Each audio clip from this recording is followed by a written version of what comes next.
Let's be honest, you've seen Towers and Powers on the PlayStation Store and you've scrolled right past it. I know I did. It has all the hallmarks of a cheap mobile port, a generic fantasy name, a cartoony art style, and a price that just feels a bit suspicious. It looks like the kind of VR shovelware you buy on a whim and regret an hour later. But underneath that bland, unassuming exterior is one of the most genuinely clever and complex strategy games I've played on the PSVR2. Granted, there aren't that many, but still, it's high praise. This isn't just a review of a game you might have missed, this is me telling you that we all missed it and we were dead wrong. So if you've got a PSVR2 headset and you're looking for something to play, watch on and find out why Towers and Powers should be on your playlist. Forget everything you think you know about tower defense. You don't just build towers here by clicking a button. You buy individual units, peasants, warriors, monks, mages, that sort of thing, and you physically pick them up and stack them on empty platforms. This is the moment the game's entire purpose clicked into place for me. See, a single peasant on a platform gives you a basic arrow tower. Fine, but stack 3 peasants together and suddenly it's a rapid-fire ballista that shreds through enemies. But the real genius is in the mixing and matching. What if you put a monk on top of 2 peasants? Now you have a rapid-fire debuff tower that weakens entire waves.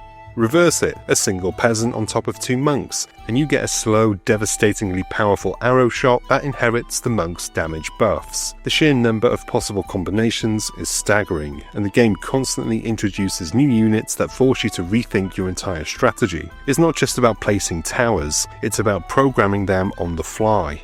That's the towers, then there's the powers part of the title. You're a god, looming over this little island battlefield, and you can grab magical orbs that fly through the sky to unleash spells. At first, it feels a bit janky. Trying to lob a fireball at a specific goblin feels like throwing a crumbled up piece of paper into a bin from across a room. You'll miss lots, but then you'll realise it's not a design flaw. It's a skill check. You have to learn the arc, the timing, the lead. When you finally nail that perfect shot to wipe out a whole column of enemies just before they crash into your base, it is immensely satisfying. It's active, it's frantic, and it keeps you from ever just sitting back and watching.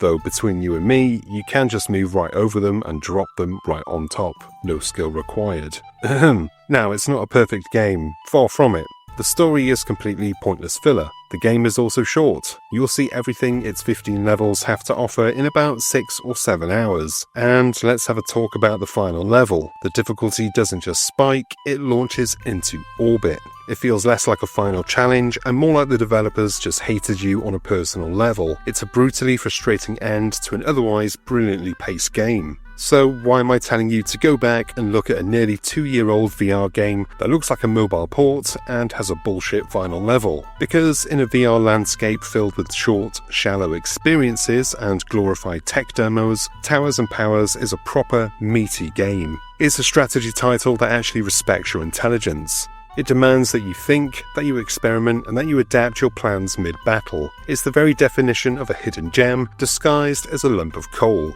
If you're tired of waving your arms around for 30 minutes and calling it a game, and you want something that will actually challenge your brain, then do what I did. Stop scrolling and give the god thing a try. With these kinds of games being quite rare on PSVR2, it's definitely worth a look if you like tower defense games. And that is the end of this review. Thank you for watching, here's more stuff for you to watch. Remember to hit the like and subscribe buttons below and the bell icon so you get notified whenever there's something new for you to watch. I've been Chris, you've been gorgeous, and I'll see you on the next one. Until then, cheers my dears.